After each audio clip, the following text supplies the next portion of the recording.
Hi friends, आप सभी लोगों का वेलकम है हमारे चैनल फेल पे। फेल का मतलब ये नहीं है कि हम आपको फेल करवाने वाले हैं या कुछ करवाने वाले। हमारे फेल का मतलब है financial analysis and integration to life.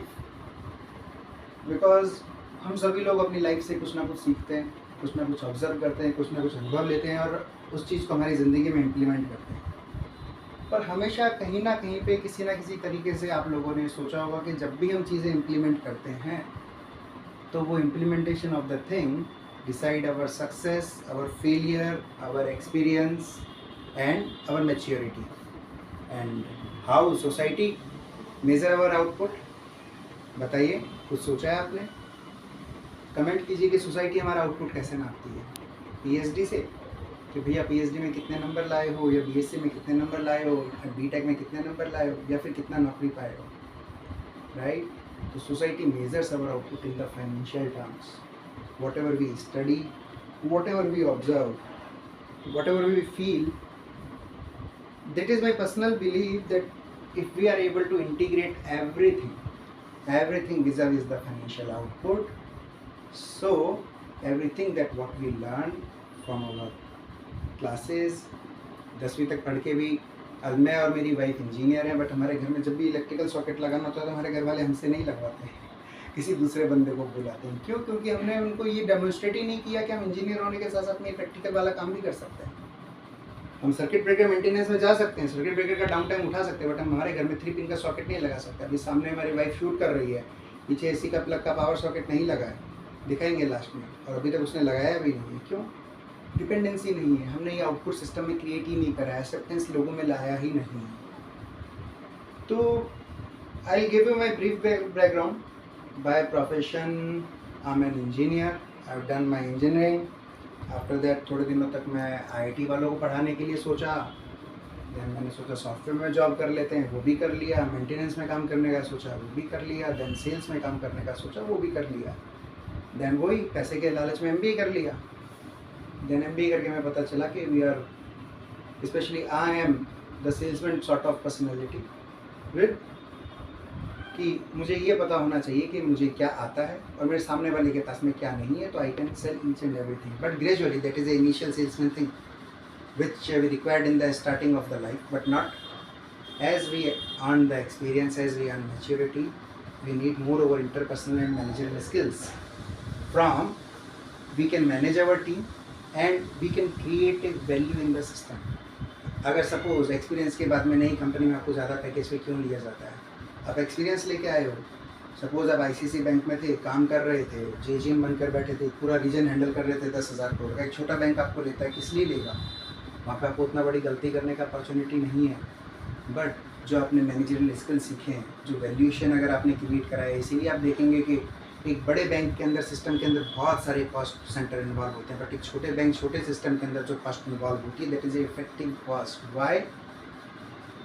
Because full system से वही बंदे उठाते जो कॉस्ट के साथ में वैल्यू क्रिएट करवा सकते हैं, राइट?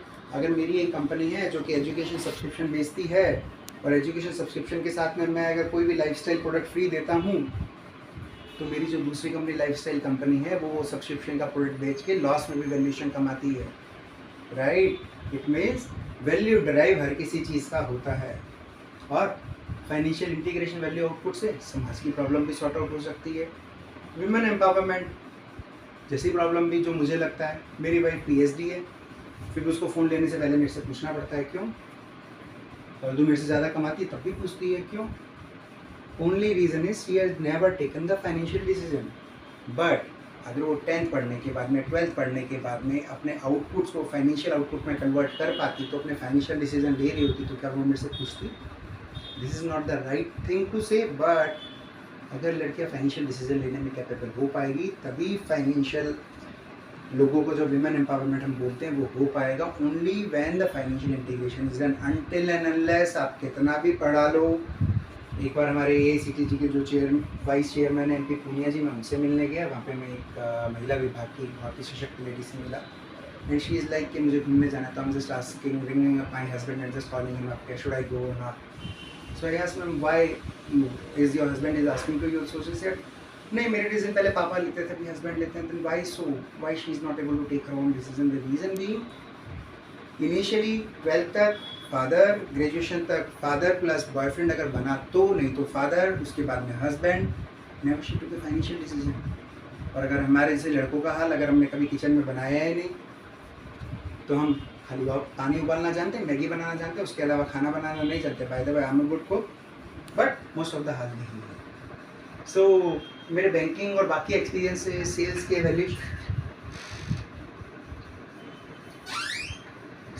वैल्यूएशन के बाकी एक्सपीरियंसेस से I have been invited as a interviewer as well in some of the institutes, trained corporate trainer as well, and vis-a-vis some of the corporate seminar as well. तो आज का जो मेरा session था वो था, आज I been into the mega drive walk in of Muthoot पे। What I observe that mega drive में इंटरव्यू देने के लिए बहुत से लोग आए, लोगों के अपने पहले माइंडसेट्स थे, बट जब लोग HR टेबल पे आके इंटरव्यू के लिए बैठे, specially the manager of the SDFC, HDB, ICICI, तो what I see that they are coming for the interview for a managerial post और रीजनल हेड पोस्ट और सेल्समैन पोस्ट। आप किसी भी चीज़ के लिए जा रहे हो, until and unless for being a good manager you should be a good clerk, means जब आप जो भी चीज़ बनने जा रहे हो, जिस चीज़ के लिए इंटरव्यू देने जा रहे हो, अगर आप उसके लिए खुद को कैपेबल मानोगे तभी जाकर आप हमें वो चीज़ परफॉर्म कर पाओगे। रीज़न भी लोग ब्रांच मैनेजर टेबल पर जाकर बैठ रहे हैं और उनसे जस्ट पूछा जा रहा है कि आप ये टास्क कैसे करेंगे एज ए मैनेजर, तो वो उसको डिफाइन नहीं कर पा रहे हैं। ऐसा क्यों होता है? क्योंकि आपने कभी खुद को ब्रांच मैनेजर की तरह रख के काम करा ही नहीं है। सपोज मैं एक सेल्स ऑफिसर के ग्रेड पे हूँ, मेरे से ऊपर का डेजिग्नेशन असिस्टेंट मैनेजर है, तो मेरे बॉस को मुझे प्रमोशन कब देना चाहिए? मेरे प्रमोशन 2 ही कंडीशंस में हो सकते हैं, आइदर HR टाइमलाइंस जो कि 2 साल है, 3 साल है, 1 साल है, वॉट एवर, या फिर whenever I will be able to perform the task of 1 step higher than me और 2 स्टेप हायर देन मी।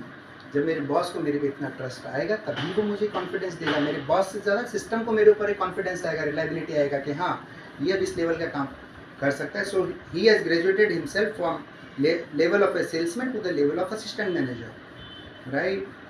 जो पैसे हार्ड वर्क के नहीं मिलते हैं, पैसे स्मार्ट वर्क के मिलते हैं, पैसे लोगों को मैनेज करने के मिलते हैं, खुद मैनेज होने के लिए पैसे नहीं मिलते हैं। इसीलिए पहले आपको खुद मैनेज होना पड़ेगा, उसी के बाद में आप लोगों को मैनेज कर पाओगे। So the learning what I observe that mostly missing are be first what you want, what you feel inside, right. लोग जाते हैं, मैं ब्रांच मैनेजर का इंटरव्यू देने जा रहा हूँ, बट मैं ब्रांच मैनेजर अंदर से हूँ ही नहीं, कोट पहन के जा रहा हूँ, बट अंदर से I am a salesman, so I can not be a branch manager. जब तक मैं अंदर से फील नहीं करूँगा, मैं अपने अंदर टीम नहीं लाऊंगा। और mostly I have given various interview from my after completion of my engineering around 10 to 12 and mostly by the grace God सारे इंटरव्यू निकाले, बट कभी इस चीज़ का घमंड नहीं करा। बट हमेशा इंटरव्यू देने से पहले मैंने वो इंटरव्यू 3 से 4 बार खुद ने दिया है, नॉट इवन सपनों में नहीं, बट हाँ बैठते हुए, दूध लेने जाते हुए, कॉलेज जाते हुए, कॉलेज में मेरी गर्लफ्रेंड से मिलने जाते हुए जो कि अब मेरी बीवी बन चुकी है, वहाँ से उसको छोड़कर आते हुए कि हाँ यार अगर नौकरी नहीं लगी तो शादी कैसे होगी, इसके लिए मुझे इंटरव्यू देने पड़ेंगे, टेक्निकल इंटरव्यू होगा तो ये चीज़ पूछेगा, तो वो भी रहता है। सिस्टम आपसे ज़्यादा आपके सिस्टम को कौन जानता है? आज मैं मुथूट फाइनेंस जो कि NBFC है, और अपने लिए जब वो बंदे रिक्रूट कर रही थी तो उसको ये जो लोग इंटरव्यू देने आए हैं उनको ये नहीं पता है कि NBFC का रेगुलेटर कौन है। अगर आप NBFC के लिए इंटरव्यू देने जा रहे हैं तो at least you should have little bit of knowledge that who is the regulator of that NBFC, right. तो मैंने देखा NBFC का रेगुलेटर कौन है, तो लोगों ने ये भी लिखा है कि सेबी। अब गलती से सेबी अगर ये चीज़ सुन लेगा तो सेबी तो क्या करेगा? नो डाउट सेबी NBFC का रेगुलेटर होता है, it's a tricky thing, but it's only in the conditions when the NBFC is involved with the capital market activity vis-a-vis only after the Karvi incident which has happened in September 2019, because I have been an active member and the active association, you can say representative in the capital market as well, and I have spent my huge chunk of my life in the capital market activity, valuation activity, IPO activity. So चलो guys, थोड़ा सा आपको इस चीज़ के लिए brief करते हुए कि मुथूट के लिए जब भी आप ड्राइव के लिए जाएं तो क्या क्या तैयारी करके जाएं। So first of all I prefer कि आप जो भी चीज़ के लिए जा रहे हैं, छोटे छोटे बेसिक एनबीएफसी का फुल फॉर्म क्या होता है, सीआरएम का क्या होता है, पीएफआरडीए, आईआरडीएआई, उसके अलावा सीआरएम हो गया है। एनबीएफसी कितने टाइप की होती है, आप जिस एनबीएफसी में जा रहे हैं वो डिपॉजिट टेकिंग है या नहीं है, पहले थी तो क्यों थी, उससे लाइसेंस क्यों लिया गया, ये सब चीज़ें आपको पता होनी चाहिए। और ये डेली रूटीन एक्टिविटी है, इसके लिए आपको एक बार जब आप सिस्टम में आने के बाद आपको पढ़ने की ज़रूरत नहीं है। नए बैंकिंग लाइसेंस किसको दिए गए हैं, AD2 AD1 लाइसेंस में क्या डिफरेंस होता है, AD2 AD3 लाइसेंस में क्या डिफरेंस होता है, लोग फॉरेन रेमिटेंसेस बैंक क्लियर क्यों नहीं कर पाते हैं, उसके लिए दूसरे फॉरेन बैंक की सहायता क्यों लेते हैं, आपकी करेंसी नोट की प्रॉपर्टीज़ क्या क्या होती है, लोन NPA कब होने जाता है, NPA लोन का रिकवरी क्या कैसे करा जाता है, क्या बैंक डायरेक्टली मॉर्गेज या कोलेटरल बेच के रिकवरी कर ले, ऐसा होता है नहीं। आपको पहले क्लाइंट्स को समझाना पड़ता है कि आपको ये दिक्कतें हो सकती है, सॉफ्ट मीटिंग करो, क्लाइंट को समझाओ, उसके बाद में उसका एक अंडरस्टैंडिंग डेवलप करो कि हाउ द सिस्टम वर्क्स, अगर वो पे नहीं करेंगे तो उनको क्या क्या इश्यूज़ होंगे। इसके बाद में आपको थोड़ा सा लीगली, जब अगर 1 महीने बाद भी पेमेंट नहीं है तो फिर आपको लीगली, बिकॉज हम मॉर्गेज अगर बैंक कर प्रॉपर्टी कोलेटरल कवर के हिसाब से प्रॉपर्टी या गोल्ड लोन के हिसाब से गोल्ड बेचने लगता है, but banks and institutes financial institutes are not in the business of selling the property or selling the jewelry, right, or selling the shares. They are into the business of lending the money and taking the interest. अगर bank अगर यही काम कर लेगा तो bank अपना real estate agency नहीं खोल लेगा, right. So bank word itself come from the value trust जहाँ डेवलप होता है वहाँ पे डिलीवर होता है। अगर हम लोन लेंगे तो हमें चुकाना है, राइट। बट अभी ये आजकल जो नई सारी कंपनीज जो आ रही है, फिनटेक्स जो आ रहे हैं, they are following the bad practices, they are hacking your data, they are just taking your address books, right. जैसे मैंने एक करा था, मैंने एक एनबीएफसी से लोन लिया और मेरी जो एक फ्रेंड आरबीआई में, मैंने उसका नाम अपनी मम्मी के नाम से सेव कर दिया तो उसके पास में कॉल चला गया। So the thing is they are doing the wrong things. But coming to this, आप इस तरह के शॉर्ट फॉर्म्स तैयार कीजिए, उसके बाद में अपना केस स्टडी तैयार कीजिए, that what is the best achievement of your life, either you are a salesman or you are the manager or you are a vice president of a, what is the best achievement, what is the best activity done in your life, because whenever you will deliver into the system, जब तक content नहीं होगा तब तक आप deliver नहीं कर पाएंगे, राइट। क्योंकि कंटेंट जो भी जिस बंदे के पास में होता है उसको कहीं पे भी बोलने में, कहीं पे भी कुछ चीज़ समझाने में, कहीं पे भी कुछ चीज़ अंडरस्टैंड करवाने में डर नहीं लगता है। I comes from a Hindi medium background, right. From 2009 to 2011, I've never given a presentation. The reason being, I was afraid of English, not of the content. I was like कि यार अभी इलेक्ट्रिकल इंडक्शन मोटर का समझ में तो आ गया, but इसको convert करके पहले हिंदी से इंग्लिश में कन्वर्ट करना है, इंग्लिश से बाद में बोलना और है तो प्रेजेंटेशन ही नहीं, तो इससे अच्छा आता ही नहीं। हम एग्जाम में लिख के आ जाते थे, बट बाद में I was working with the factory project in AM and team, so they told me a very good thing, people are here to listen your content, not your language. If you are competent enough, they will listen it, else they will throw you out. And that day and today I have never been thrown out, means I have developed my good content. But for that you have to be student in each and every field.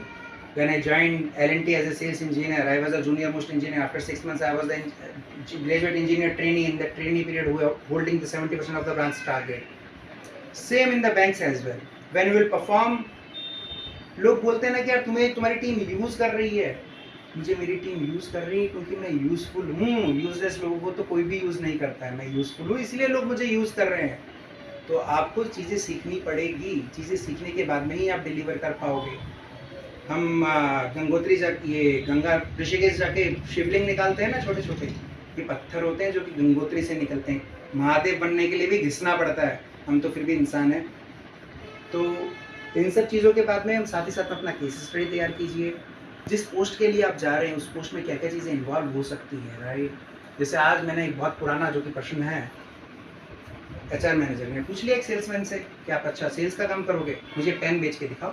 वो बोलता है madam pen बहुत अच्छा है, because he was little bit, he was operational guy. उसने ये बोला ही नहीं कि मैं सेल्स का काम नहीं करूँगा, मुझे मेरा ऑपरेशनल रोल ही दो। He was not vocal enough. आपको अपने अधिकार के लिए बोलना पड़ेगा। या तो विद्वान का शोषण नहीं होता है या बलवान का शोषण नहीं होता, बाकी शोषण हर जगह होता है। आप अगर अपने डिजायर्ड रोल में नहीं जाओगे तो ज़िंदगी भर शोषित होते रहोगे। तो उसको जिस तरह से परफॉर्म कर, उसको बोला कि आपको डोर टू डोर सेल्स करनी है, आपने पेंसिल बेच के बताओ, तो वो बोलता है कि मैम ये पेंसिल बहुत अच्छी है, आप खरीद लो। मैंने उस टाइम पे मैम को ये नहीं बताता कि that I was a invigilator there. मेरे को मैम ने बुला लिया, मेरे को मैम ने बोला पेंसिल बोल के बता, तो मैंने कहा मैम कैसे हो, मैंने बोला वेरी गुड। मैंने बोला ma'am pencil how is your life going on? बोले वेरी गुड। मैंने कहा are you active on digital platforms? तो मैंने बोलती यस, मैं लिंक्डइन पे भी एक्टिव हूँ। ये मैंने ड्राइव का भी एडवर्टाइजमेंट भी लिंक्डइन पे निकाला था and I have generated A volume of and Leeds of around 500 plus. मैंने बोला मैम आप एक काम करोगे, एक बार ये पेपर पे अपने 5 साइन करके बताओगे? तो मैंने करके बताया, 5 साइन भगवान के लिए ऐसे अलग अलग थे।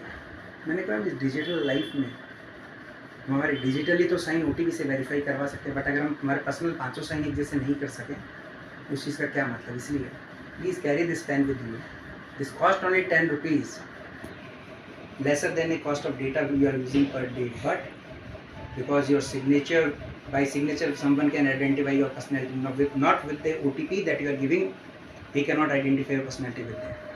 So you have to be spontaneous, you have to be out of the box thinker, right? अभी मैं ये नहीं बोल रहा हूँ कि ये बंदा मेरा आइडिया ही आउट ऑफ द बॉक्स था, आपका भी idea out of the box हो सकता है, राइट?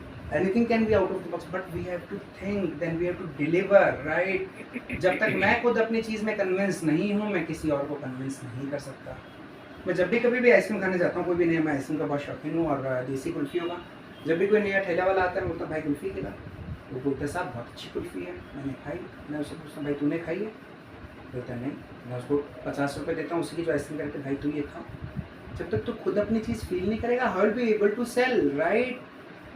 जब तक मुझे पता ही नहीं है कि what my product can deliver, what I can deliver, what content it can create and what legacy it can leave for itself, तब तक मैं कुछ नहीं कर पाऊँगा, राइट?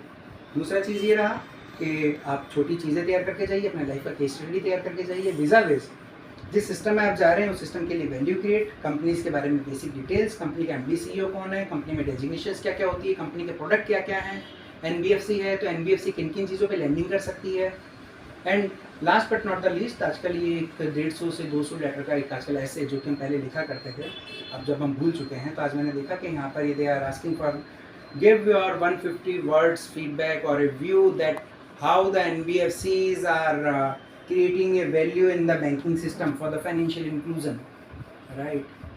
एक्चुअली में बैंकिंग में फाइनेंशियल सिस्टम NBFC वैल्यू तो क्रिएट कर ही रही है, तभी तो हर साल इंडिया के अंदर 2 लाख करोड़ का एसेट सिक्योरिटाइज हो रहा है, जो कि primary sector, primary landing bank और फॉरेन बैंक नहीं कर पा रहे हैं। It means there is a huge value which is going to be which is getting delivered by the NBFCs, but we need to understand that what exactly it is getting delivered. अगर मैं NBFC का manager बन चुका हूँ और मुझे ये नहीं पता है कि मेरी चीज़ें कहाँ पे क्लियर होने वाली है, इसके लिए सॉल्यूशन कहाँ से आने वाला है, आज हमें चीज़ें, आज मैं मैनेजर हूँ तो मुझे मैनेजर प्रॉब्लम देखने के लिए नहीं बनाया गया है, मुझे मैनेजर उस प्रॉब्लम का आउटकम लाने के लिए बनाया गया है। हर क्लाइंट एडुकेटेड इनफ हो that is not sufficient, but हर क्लाइंट इंटेलेक्ट इनफ है that is yes, everyone is aware about his money, everyone is जागरूक है अपने पैसे के लिए, अपना पैसा डूबने कोई भी नहीं देना चाहता है। लोग इन्वेस्टमेंट के लिए आया हुआ पैसा LA की तरफ डाइवर्ट कर देते हैं, क्यों? Because the employees mindset is this only, that if I do this much value will be created, this commission I will get. He will never think that if it will make this money invest in some good category of the alternate investment fund, more value and more respect will be created from him.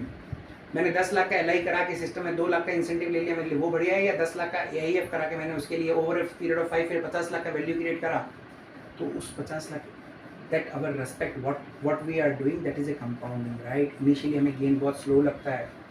17,365 की salary से चालू करा था मैंने, 50,000 पहुँचने में पसीने निकल गए थे, 1 लाख में तो पतलून गीली हो गई थी, बट 1 से 5 पहुँचने में इट इज़ एक्सपोनेंशियल।